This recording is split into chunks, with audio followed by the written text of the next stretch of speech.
రావాలి. సో 7 మంది ఇంత పెద్ద స్వామికి అది యాక్చువల్లీ మనసు 7 మంది సేవ అది కాదు. యాక్చువల్లీ మనం భక్తులు అంటున్నారు భగవంతుడికి బ్యాంక్ పెద్దచ్చే, బ్యాంక్ బ్యాలెన్స్ పెద్దచ్చే. మనం ఏమనుకుంటాం భగవంతుడి మన బ్యాంక్ బ్యాలెన్స్ మనం పెంచుకోవాలి. ఈ మెంటాలిటీ, ఈ కాన్షియస్నెస్. సో మన కాన్షియస్నెస్ అర్జునుడు భౌతికంగా ఆలోచిస్తున్నాడు. కృష్ణుడు అతన్ని మొత్తం ఏం చెప్పాడు, యథేచ్ఛసి తథా కురు. అర్జున నేను చెప్పాల్సింది చెప్పేశాను, నీ ఇష్టంగా కురు, నీ ఇష్టంగా చేయి. ఏంటది ఆయన ఉండాలి. ఓకే, ఇప్పుడు నీ ఇచ్చ ప్రకారం నేను చేస్తాను. అదే మనం చేయాల్సింది. సో భగవంతుడికి ఈ లోకంలో ఒక ఇది ఉంది, కోరిక ఉంది.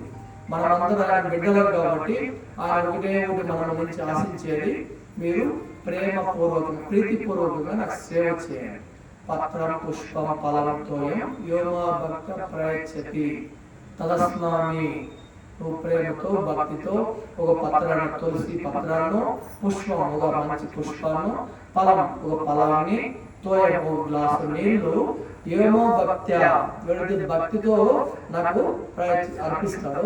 తద్దాన్ని అస్నామి నేను తింటాను. ఆయన చూస్తూ ఉండేది నీ పత్రాలను, పుష్పాలను, లేక నీ మంత్రాన్ని కాదు. ఆయన చూసేది నీ యొక్క భక్తిని, నీ యొక్క ప్రేమను. మనం భగవంతుడికి ఎటువంటి చైతన్యంతో ఇస్తున్నాం. తర్వాత ఏం చెప్పాడు, తర్వాత శ్లోకం ఏంటి, యత్కరోషి యద్దాస్నాసి యద్దోసి మదర్పణం కోడు. నువ్వు ఏం చేస్తావో, ఏం యజ్ఞం చేస్తావో, ఏం దానం చేస్తావో, ఏ యజ్ఞం చేస్తావో ప్రతి ఒక్కటి అన్ని నాకు అర్పించు అంటారు. మళ్ళీ పత్ర పుష్పం స్టార్ట్ మొత్తం అంటున్నాడు.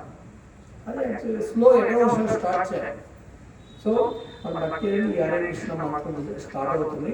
మనం ఈ దీంట్లో ఏమంటే శ్రవణం, కీర్తన, స్మరణ 3 కలిసి ఉంటుంది కాబట్టి మనం ఈజీగా దీన్ని ఎప్పుడైతే చక్కగా మనము ఈ హరినామాన్ని మనం ప్రాక్టీస్ చేసామనుకోండి, మనం చాలా వెరీ సూన్ ఏమంటారు అతి తొందరగా మనం ఆ భగవంతుడి భక్తిని మనం పెంచుకుంటాం. అదొకటి చేసి మీరు భక్తులుగా ఉన్నప్పుడు మీరు మీ ఫ్యామిలీని కూడా భక్తులుగా మార్చారనుకోండి, అప్పుడు వాళ్ళు చేసే సేవ సేవ అవుతుంది. బిచ్చగాళ్ళు ఉంటారు, వాళ్ళ ధర్మం బాబు అంటారు. ధర్మం కదా కర్మ. ధర్మం అనేది బ్రాహ్మణం చేసేది ధర్మం అవుతుంది, ఇది కర్మ అవుతుంది. చూసుకోండి డిఫరెన్స్ ఉంది. దానానికి దయకి డిఫరెన్స్. ఆచేది దయ, అయ్యో పాపం దయ. ఇది చేసేది దానం అవుతుంది. దానం అనేది ఒక బ్రహ్మచారిని, ఒక బ్రాహ్మణుడు స్వీకరించే దానం, సన్యాసి స్వీకరించే దానం. బిచ్చగాడికి ఇచ్చే దయ.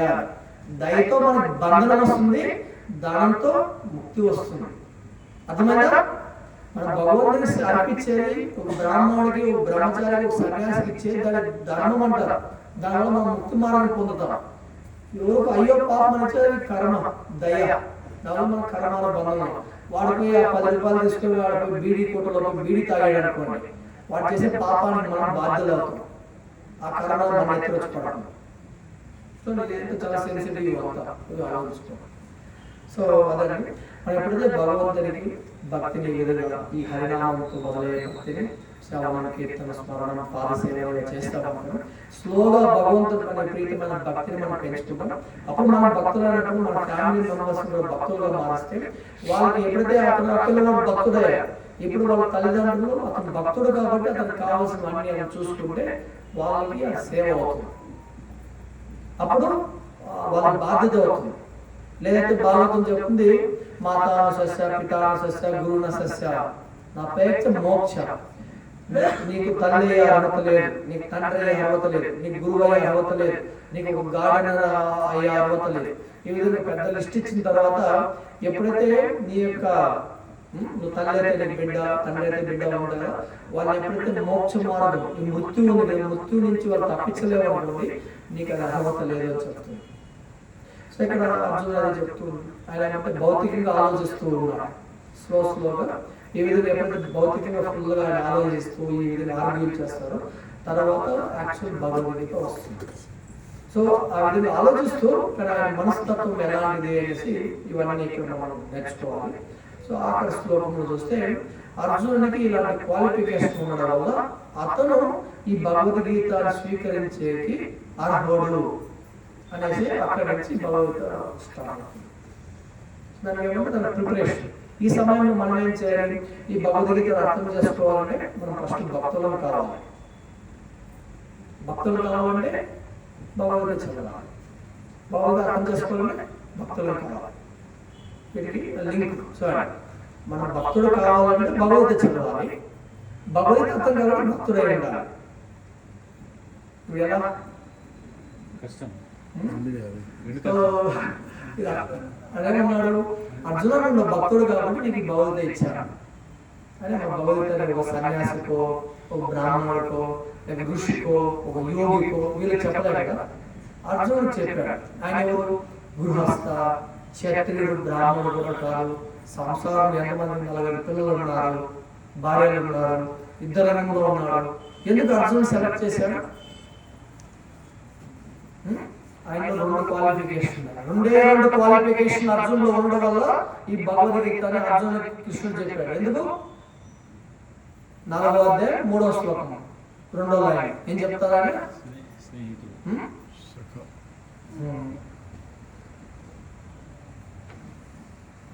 4వ అధ్యాయం 3వ శ్లోకం. భక్తు సిమే సఖ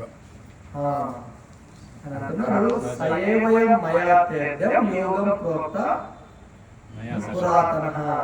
ఈ భక్తి యోగం అనే ఈ భగవద్గీత యోగం ఉంది కదా, ఇది పురాతనమైన, నేను కొత్తగా ఏం చెప్పడం లేదు అర్జున. పురాతనమైన ఈ భక్తి యోగాన్ని చెప్తున్నాను. ఎందుకు నీకు చెప్తున్నానంటే ఆయన ఏమంటున్నాడు? భక్తోసి మే మే, నా యొక్క నువ్వు నా యొక్క భక్తుడివి, సఖ నువ్వు నాకు మిత్రుడివి. భక్తోస్మే సఖ చేతి చిత్త, నీ హృదయము ఎప్పుడు నా గురించి ఆలోచిస్తూ ఉంది కాబట్టి రహస్యం, ఈ సీక్రెట్ ఏదైతే ఉందో, భగవద్గీత సీక్రెట్ ఏదైతే ఉందో, సీక్రెట్ కాదు, సీక్రెట్ తెలుగులో రహస్యం. ఈ రహస్యం నీకేగా చెప్తున్నానంటే నువ్వు భక్తుడివి, నా సఖవి, ఫ్రెండ్ కాబట్టి ఈ రహస్యాన్ని చెప్తున్నాను. ఈ ఉత్తమ జ్ఞానాన్ని నీకు అందిస్తున్నాను. సో అర్జునుడు భక్తుడు, ఫ్రెండ్. మన పరిస్థితి ఏంటి? అర్జునుడు ఫ్రెండ్ ఎందుకు? కృష్ణుడు కూడా ఉన్నాడు. మనం కృష్ణుడు ఉండలేదు. కృష్ణుడు ఎక్కడో వెళ్ళిపోయారు, అచ్చ అవతారంలో ఉన్నాడు, కానీ డైరెక్ట్ అవతారం లేదు. సో ఇప్పుడు సో ఆచార్యులు చెప్తారు, మనము ఈ 2 క్వాలిఫికేషన్ ఒకటిగా పొందాలి. ఏంటంటే ఒక భక్తుడైనా ఉండాలి, ఫ్రెండ్ అయినా ఉండాలి. సో భక్తుడైన ప్రాసెస్ ఏంటి? మన భక్తులు ఎలా కావాలి? మన్మనాభో మద్భక్తో మధ్యాజీ నమస్కరు, బస్ ఈ 4 చేస్తే సత్యంతే, నేను ప్రామిస్ చేస్తున్నాను, మామై వశి సత్యంతే, నువ్వు తప్పకుండా నన్ను చేరుకుంటావు, నేను ప్రామిస్ చేస్తున్నాను, డౌట్ లేదు. ఏమది? ఈ 4 చేయండి. మత్ మన, మత్ నన్ను, మన నీ మనసులో పెట్టు. అంటే ఎల్లప్పుడు కీర్తనయ సదాహరి, సతతం కీర్తయంతో మా, 24 గంటలు నా కీర్తన చెయ్యి. కీర్తనగా సదాహరి చైతన్యం చెప్తారు. ఎల్లప్పుడు సదా 24 గంటలు కీర్తన చేయి, సదా ఎల్లప్పుడు హరి. సో మన ఎల్లప్పుడు నా గురించి నా ఆలోచన, మచ్చిత్త నన్ను నీ చిత్తలో ఉంచుకో. చేతో దర్పణ మార్జనం, నీ చిత్తను నన్ను దర్పణం చేసి పెట్టుకో. సో ఆ 4 చెప్తున్నా. ఏంటది? మన భవ మద్భక్తో, భక్తుడుగా ఉండు. ఏ విధంగా? కంటి మాల వేసుకో, తిలకం ధరించు, జ్యోతి కుర్తా వేసుకో, వీలైతే శిఖా ఉండు. మనం సిగ్గుపడతాం, మనము సీరియస్ మ్యాటర్కి సిగ్గుపడతాం. అది ఫ్యాషన్ ఇప్పేస్తుంది కదా, దాన్ని సిగ్గుంది.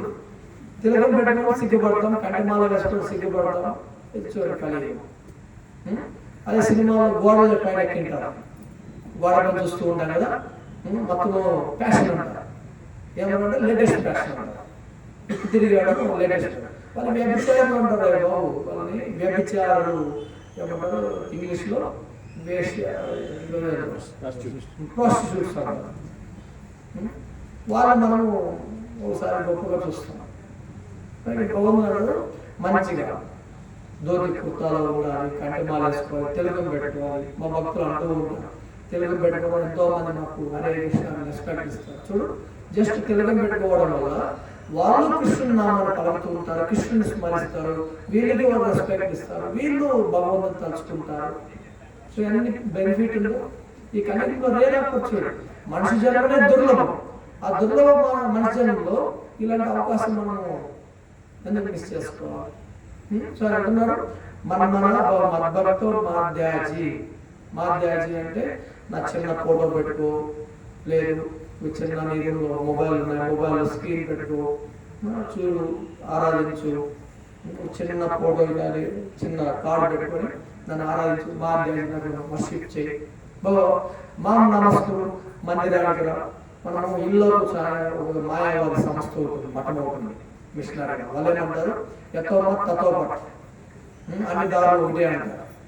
నువ్వు మందిరంలో దేవుడు ఉన్నాడు ఎందుకు పోవాలి? దేవుడు అన్ని చోట్ల ఉన్నాడు కదా, నిరాకారుడు కదా. మన ఇంట్లో కూర్చొని టీవీ చూస్తూ దేవుడు కనబడుతున్నారు, టీవీ సీరియల్లో ఉండే వాళ్ళు కనబడతారు. ఇది వస్తేనే ఓ వెంకటేశ్వర, ఇక్కడ వస్తే పరిస్థితి మారిపోతుంది కదా, మన కాన్షియస్నెస్ మారిపోతుంది కదా. ఇక్కడ వస్తే వెంకటేశ్వరం చూసుకొని ఓ గోవింద అంటారు. మా భక్తులు ఉన్నారు, ఏ గోవింద వెంకటరమణ వెంకటరమణ గోవింద గోవింద. అది ఇంట్లో కూర్చొని టీవీ ఆన్ చేసుకొని అదే మన సినిమా వస్తుంటే గోవింద అంటామా? సో మన పరిస్థితి మనమంతా బద్ధ జీవులు మాట చెప్తారు. మనమంతా బద్ధ జీవులు, కండిషన్ సోల్స్ అంటారు.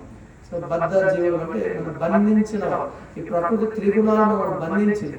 ఏ విధంగా ఒక ఆవును ఎద్దును ముఖతాడు వేసి ఒక దీన్ని కట్టంటే అదేమవుతుంది, ఆ తాడు ఎంత పొడుగు దానిలోనే తిరుగుకుంటూ ఉంటుంది, దానికి తర్వాత ఇంచు కూడా పోదు. అదేవిధంగా ఈ ప్రకృతి తిరుగులాలను మనం ఆడిస్తూ ఉంది, అందువల్ల మనం బద్ధ జీవులు అంటాం. సో కొద్దిగా వేడిగా ఉండడానికి అందరూ ఇట్లా అంటున్నారు, కొద్దిగా లేకపోతే చెమట కాలే, మన కండిషన్ బై త్రిగుణాలు. సో ఇది మన పరిస్థితి, మనం తప్పించుకోలేము వీటిని అనేది. సో మనం ఏం చేయాలి? భగవంతుడు చెప్పినట్టుగా ఈ హరే కృష్ణ మంత్రం జపం చేసే మాత్రమే ఈ 4 ప్రిన్సిపల్ ఫినిష్ అయిపోతుంది. ఏంటి? ఎప్పుడైతే హరే కృష్ణ మంత్రం జపం చేస్తామో హరే కృష్ణ కృష్ణ కృష్ణ హరే హరే హరే రామ్ మన కృష్ణుడు గురించి పలుకుతున్నాం, స్మరిస్తున్నాం, కీర్తిస్తున్నాం, స్మరిస్తున్నాం, మళ్ళీ మంచిగా జపం చేస్తాం, శ్రద్ధగా రెస్పెక్ట్ ఇస్తున్నాం, ఆ మాలే మనం వర్షిప్ చేస్తాం. ఇవన్నీ ఫినిష్ అవుతుంది. చదవండి, స్టాప్ చేస్తాం.